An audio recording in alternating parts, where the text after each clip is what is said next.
Capítulo 15. Lúculo. La memoria del justo será bendita. Un espectador hubo en aquella escena de tortura y de muerte, cuyo rostro, que experimentaba la más profunda agonía, siempre estuvo fijo en Marcelo, cuyos ojos fueron ojos que vieron cada uno de los actos y expresiones de la víctima, y cuyos oídos recogieron cada palabra. Largo tiempo después que todos habían partido, él permanecía inmóvil, siendo el único ser humano en el enorme círculo de asientos vacíos. Al final se levantó para irse.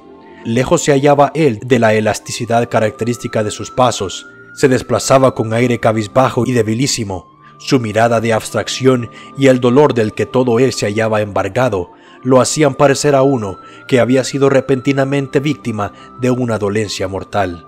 Hizo señales a algunos de los guardas, quienes abrieron los portales que conducían a la arena. «Traedme acá una urna cineraria», dijo al personal que se hallaba en las inmediaciones, al mismo tiempo que se encaminaba hacia las ascuas que ya se extinguían. Unos cuantos fragmentos de huesos carbonizados y hechos polvos por la violencia de las llamas era todo lo que quedaba del cuerpo de Marcelo. Tomando silenciosamente la urna que le alcanzó uno de los guardas admirado, Lúculo empezó a reunir todos los fragmentos humanos y el polvo que pudo encontrar. En el momento que se ausentaba, se le apersonó un anciano, a quien se detuvo mecánicamente. «¿Qué quieres pedirme?», le contestó cortésmente. «Me llamo Honorio. Yo soy uno de los ancianos de los cristianos. Un amigo nuestro muy querido fue sacrificado en este lugar esta noche, y he venido confiando que se me permitiría recoger a sus cenizas». Lúculo le contestó con afabilidad.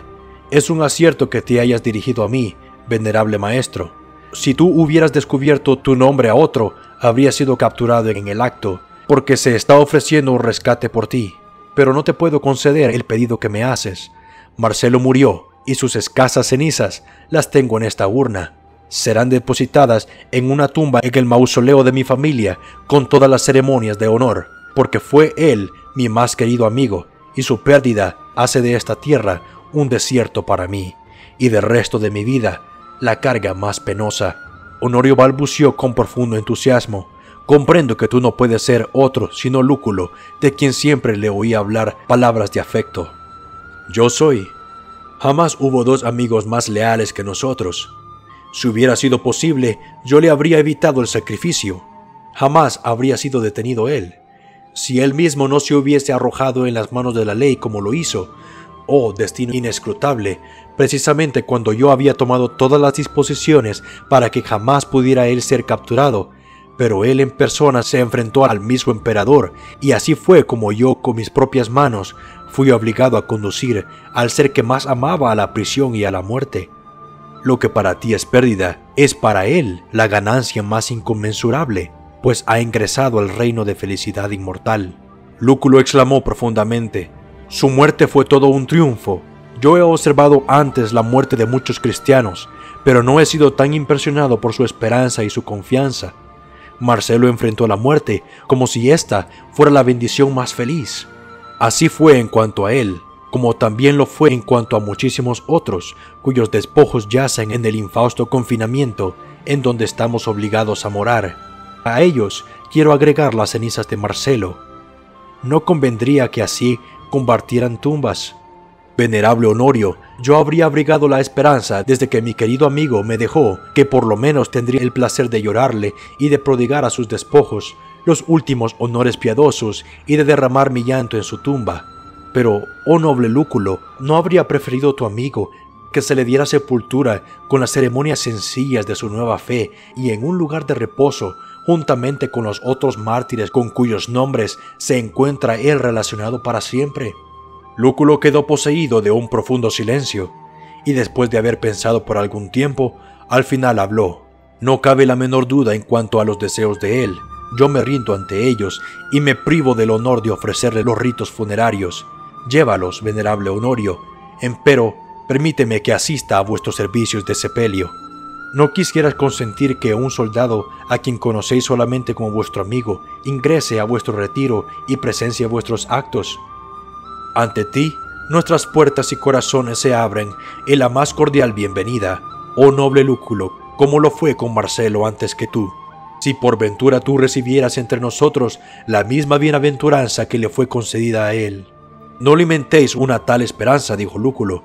Yo soy muy diferente de Marcelo en gustos y en sentimientos. Yo podría aprender a sentir benevolencia hacia vosotros y aún admiraros, pero nunca a unirme con vosotros. Ven con nosotros como sea, y presencia a los servicios de sepelio de tu amigo. Un mensajero vendrá por ti mañana. Lúculo le hizo señal de asentimiento y después de entregarle la preciosa urna a Honorio, se encaminó tristemente a su casa. El siguiente día, en compañía del mensajero, se encaminó a las catacumbas. Allí se vio con la comunidad de los cristianos y contempló este lugar en que moraban, lo cual ya le había sido referido precisamente por su amigo, habiendo así tenido una idea previa de su vida, sus sufrimientos y sus afectos. De nuevo, las voces dolientes y lamentaciones llenaron las tenebrosas bóvedas e hicieron eco por todos los interminables pasillos, por otro hermano cuyo polvo se entregaba al polvo de la tumba. Pero el mismo pesar que se hablaba del dolor mortal fue reemplazado por una sublime e inesperada certeza que expresaba la fe del alma que inspira y una esperanza plena de un deseo vivo de su amado Señor. Honorio tomó en sus manos el rollo precioso, la palabra de vida, cuyas promesas eran tan poderosas que sostenían en medio de las más pesadas cargas y aflicciones, y en tono solemne leyó aquella parte de Primera de Corintios, que en todas las épocas y en todos los climas ha sido tan preciosa al corazón que se remonta más allá de los reinos del tiempo en busca de consuelo en las perspectivas de la resurrección. Seguidamente levantó la cabeza y en tonos fervientes ofreció una oración al Dios solo santo en los cielos, en el nombre de Jesucristo, al divino mediador, por quien la muerte y la tumba fueran vencidas y asegurada la vida eterna.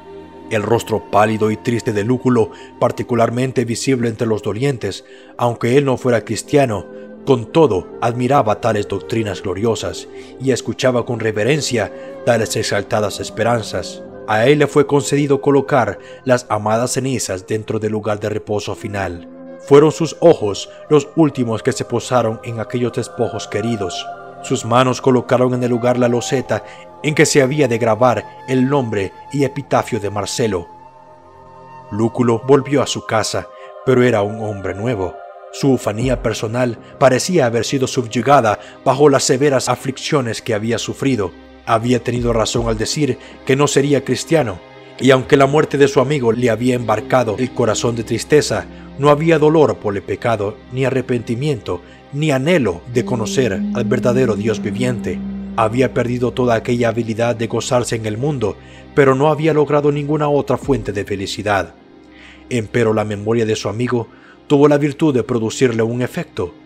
Sintió una simpatía profunda por el pobre pueblo oprimido con quien Marcelo había fraternizado. Admiraba sin comprender su constancia y los compadecía por sus inmerecidos sufrimientos. Tenía conciencia de que toda la virtud y bondad que pudiera quedar aún en todo el imperio romano la poseían estos pobres reprobados. Fueron estos sentimientos los que le llevaron a prestarles su ayuda. Les ofreció la amistad y las promesas de auxilio que una vez había prodigado a Marcelo. Sus soldados no capturaron a ningún otro cristiano, o si lo hacían, siempre se oiría posteriormente que habían escapado de algún modo inevitable. Su alta posición, su vasta riqueza, su ilimitada influencia, todo estaba al servicio de los cristianos.